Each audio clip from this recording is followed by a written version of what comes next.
Great fun. All right, very good. Hello, everyone. Say hello. Hello. Welcome to Italy. We are the World Showcase players. Let me introduce you to a couple of friends of mine. I don't know where I would be without them. They have taught me everything I know. Day in and day out, they have followed me. They've been by my side. I don't know where I'd be without them. Give a hand to Jenny and Anna. Thank you so much. I'm so glad you're here. Thank you. That's it, I'm done. Oh yes. And then these two, I might as well tell you about them. This is Jamie. Say hello, Jamie. Hey, Jamie. Hello. Very nice. This is Carl. Say hello, Carl. Hello, Carl. Hello, Carl. Okay. Now I would like to talk to you all about the joys of timeshare condominiums. All right, he'll be back in a minute. Why don't you gather a few people? Don't go too far. All right, very good.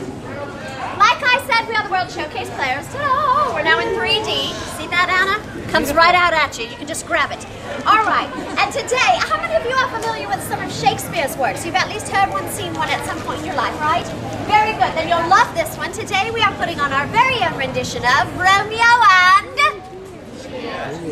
Edna. Romeo and Edna. I'm sorry, Juliet's Union. We couldn't get her. All right. Now we're going to take a classic, obviously, and butcher it to pieces, and we're going to have fun in the process. So we just want you all to have a great time and participate and have a lot of fun. Would you like to have a great time? Say, oh yes! Oh yes! Would you like to have a lot of fun? Say, oh yes! Oh yes! Would you like to see a great show? Say, oh yes! Oh yes! Would you like to see our show? Say, oh yes! Oh yes! Will you settle for our show? Oh yes! Okay, good. Very good, you're ready. All right, now listen. Like I said, we just want you to have fun and participate and have a great time. Now, as you can see, we don't have Italian accents. That's all right. We travel around the World Showcase. We decided to stop here because our show takes place in Verona, Italy. All right, so it's going to be a great time. Put your hands out like this, everyone. This is what I like to call the pre-clappatory position. Very good. Now, just give me a nice golf clap. You know, very polite, very nice. Thank you, thank you. All right, stop. Now, in a moment, I'm going to ask you to do that again. But when I say stop, you're not going to stop. You're going to get louder, right? And then I'll say, please stop. Get louder than that. I'm going to say, oh, please stop, stop. Get louder. And when I get down on my knee and say, stop, I can't stand it, I want you to scream. I want you to cheer, clap, go crazy wild, throw small children in the air. It's the only rhyme we have in Italy. And then we'll get started. Are you ready? Because all that noise brings people running over and we get all excited and then we'll get started. So are you ready? Hands out, and give me the nice golf clap now. Very nice. Okay, stop. No, really, stop. Please.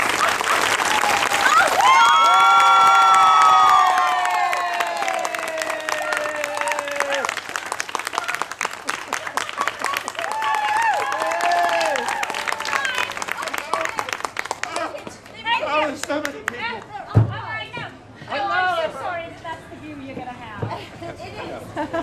Come around. Yes. Hello, everyone. We are in the round. Look at us. Yes. Hello, everyone. We're the. In the buff. I don't know. Speak for yourself. All right, everyone. Welcome to Italy. We are the World Showcase players, and we are particularly pleased, privileged, and proud to perform for you that unusually excellent but somewhat lamentable tragedy we call Romeo and Edna. And the crowd goes wild. The story takes place in the fair city of Verona, Italy. Everyone use your hands and say, ah, Verona. Ah, Verona. Makes you more Italian. All right, now, whilst going through these quaint little village streets, you'd be likely to happen upon our village idiot, our town crier. What's wrong? She's such an idiot. Are you ready? Yes, and of course, our municipal mime. Our municipal mime. Where's the mime? You lost your mime, apparently. Oh. Where's the mime? Where's the mime? I'll tell you where the mime is. I'm sorry, sir, what'd you just say? I didn't. You didn't say anything? You know why? He's the mime! Right here. Go stand over there next to the idiot. That's me. Now, I don't want you to look silly, so put this on. Okay, very good. Stand here. Oh, wait. All right, very nice, facing the people. All right, just stand here and tinkle, okay? Yes. What? Now, this seemingly tranquil little town was in actuality sharply divided. Hiya! This is my family. This sharp division caused two families to start a bit of feud. To my right, led by Jamie, was the loud, the obnoxious. They went nuts at the mere mention of their name, Give it up, everyone. It's the Montague family. You would have wished it had been louder, for to my left, led by Annie, the even louder, even more caffeine-crazed Capulets. Let's stop the feud. Yes, well now you see, we Montagues, we do not like those Capulets, do we? No! That is why every single time we hear the icky-wicky, stinky poo-poo name of Capulet, we're going to respond thusly. Put one hand high up in the air. Take a deep breath and go, let's give it a try. What is that I smell? Is it 3-week-old sushi in the trunk of a car? Oh no, look, it's just a bunch of Capulets. Oh! Grow up. Well, we had no love for the Montagues, did we? No! I said, did we? No! But we had a lot more class, right? Yeah! No, not really. Because every time we heard the stinky, icky, patooing name of Montague, we would reply with verve and dignity thusly. We did, we were very immature. Put your hands up like this. Ew, gross! Ew, icky! What's that stuck to the bottom of your shoe? Smells like a Montague! Very nice coming from a bunch of Capulets! All right. Oh, now it's a Montague! Stop it! You're both pretty. Stand right over here. All right, now, through all of this, there are a great many fights, rumbles, and disturbances in the village streets. But through it all, our municipal mime, Tinkle!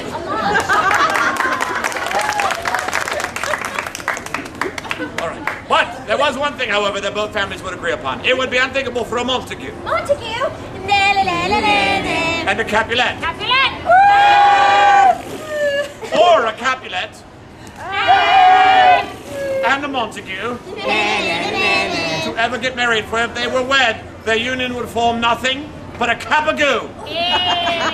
This is one rule, never, never, never to be broken. Yes, but that brings us to the hero of our story, because you see, for every rule never, ever, ever to be broken, there's always someone, usually in my family, willing to smash it to smithereens. Yes, his name, Romeo. Oh, A young lad. I will. He was about 16. 16. Chiseled features. Chiseled features. Rippling muscles. Rippling muscles. Long flowing hair. Long flowing hair. How old did you say he was? About 16. How old are you?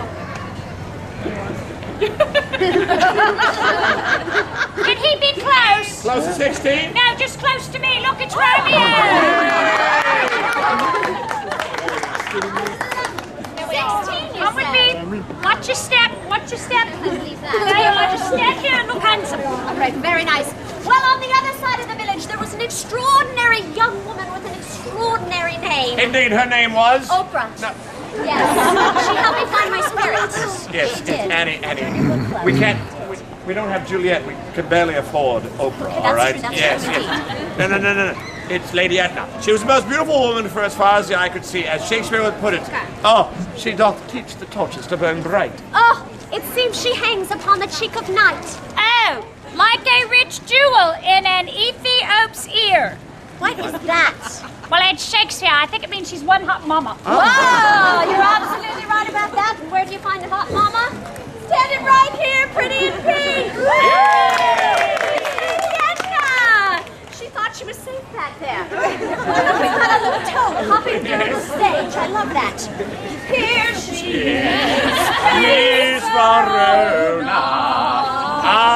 Now Romeo and Anna had never met. You don't know each other, do you? Don't know him, no. Good, because I would change the story considerably. But it just so happened that the two families were attending the same dance at the old Verona gym. Ah, a dance, you say? I did. How fortuitous, for our very own Romeo just happens to be the best disco dancer in all the land. Show him your moves. Yeah. There you go. Very nice. Well, Lady Edna was over by the punch bowl having a drink, knocking one back, indeed. She saw Romeo over there doing his disco moves. She decided she better have another drink. But then In a moment that seemed like an eternity, the two turned towards each other. Their eyes met. And they fell instantly and irreversibly in love. And then they ran into each other's arms and they embraced, but, stop, you didn't let me finish. Don't be so eager, sir. Back it up. Play hard to get a bit, lady, all right? This is a romantic moment, and as in the movies, when it's a romantic scene, the two lovers run into each other's arms in slow motion. La la la la la la la la la. Hug a stranger, hug a stranger. Oh. There they stood in the middle of the dance floor, holding hands, gazing into each other's eyes, all 8 of them. Their lips quivering with anticipation. We found Nemo! It was right then and there that they shared their very first platonic slow dance in the middle of the dance floor. Well, just then, a murmur swept through the crowd. Romeo's family screamed! Ah! Edna's family gasped.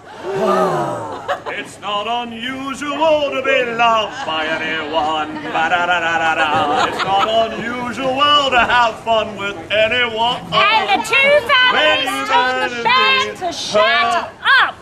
Well, that's not unusual at all. Well, through all of this, our municipal mime.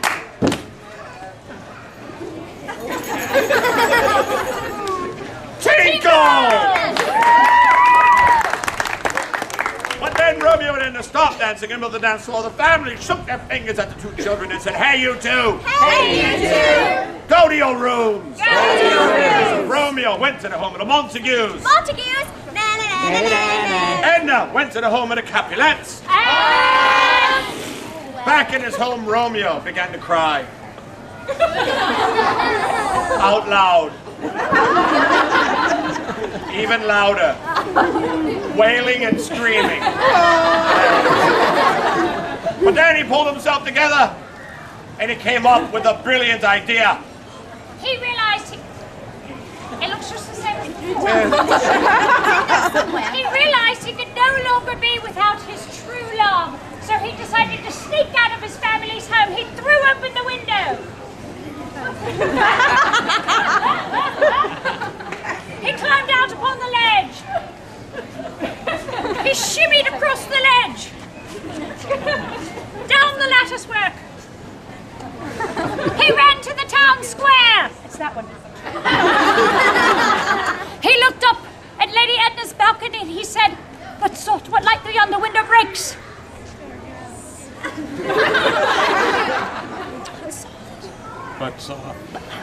But soft beyond the window break. Say, "Hey, Edna." Hey, Edna. That's right, cut through the treacle, eh? Yes. Well, Lady Edna, hearing her confused lover's voice below, she flicked on the light and screamed, "Ah!" Because there was a strange mime in her room. Tinkling, no less. Oh, that would be strange. That would be strange, and I'd scream too. She tiptoed out to the balcony. She stepped up and parted the curtains and said those most famous Shakespearean words. Oh, Romeo, wherefore art thou? Romeo. Apparently someone read the book. Yes, well, not to be outdone, Romeo, he took a true Shakespearean stance.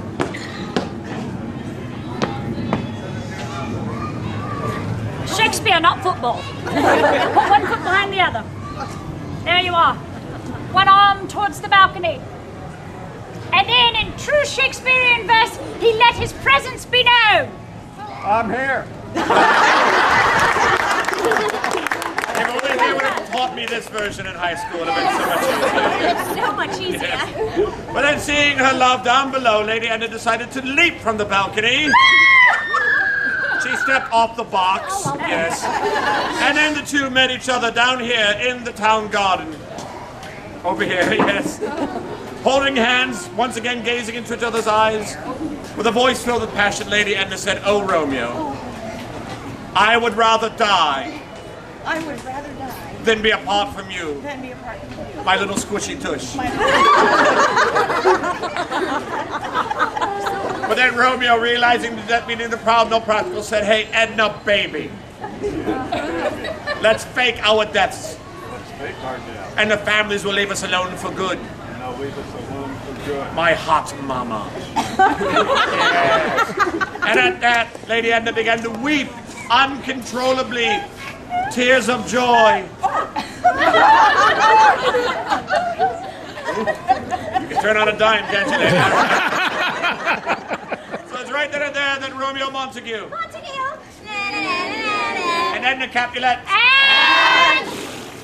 decided to fake their deaths by lying down upon the pre-drawn chalk lines that magically appeared in the town square, courtesy of CSI Verona. Time to go. This is your death scene, so make it good. Okay. Oh, everyone.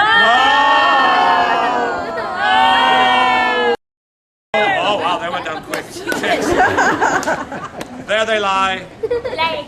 Oh, there they lay. No, I think it's live. There they were. In the middle of the town square, their eyes rolling into the back of their heads, their mouths agape, their tongues hanging out, dribbling and drooling spit down into their ears. I think he'll do it. Yes. Hey, lady, but you never thought she'd be doing this in the middle of EPCOT, huh? Not this early, anyway. Fortunately, though, for all of us, night passed quickly. Yeah. Well, when the families awoke the next morning, they realized their children were missing, and they ran down to the village square. Don't really do it or you'll trample them. Oh, good, though. Yes, and there they saw this grisly scene, and they were all visibly shaken. Thank you. Thank you. Together, they all raised their fists to the uncaring heavens and they cried, "Why? Why? Why?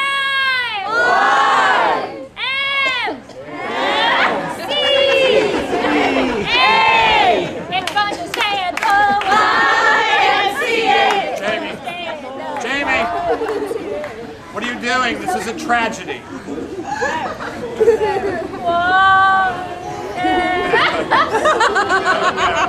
Stop it right there, all right? All right. Now, through all of this outpouring of loss and remorse, our municipal mind. Everyone? Tinkle! Yes, indeed. Good job, sir. Excellent job. You tinkle quite well. All right. But then, hearing the plaintive cries of the families, Romeo and Edna decided to do something that Shakespeare never contemplated. They joined Facebook. All right, they did two things. They did that, and then they leapt to their feet Leap! in slow motion. They stood in between the warring families and they exclaimed loudly, "We're alive! We're alive!" We're alive! We're alive! And the families cheered! And they called off that silly feud by saying, "Enough is enough." Enough is enough. And then there was a wedding and everyone cheered. You know why? Open bar. That's it, yes. Yes, so as you can see, Romeo Montague. Montague. Hello, Futoma.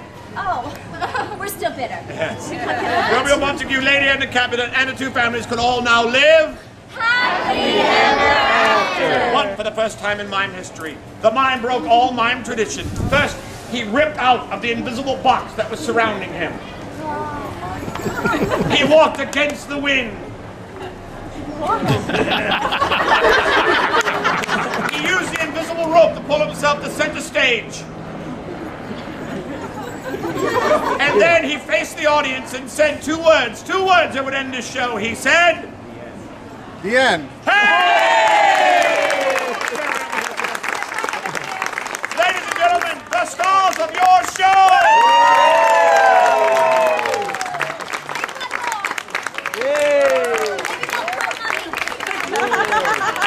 Ladies and gentlemen, thank you so much for being a part of our presentation of Romeo and Edna. We'll be back again at 4 o'clock doing the exact same silly show, but with different silly tourists. Stick around. There's more entertainment to come. Cheers, everyone. Right.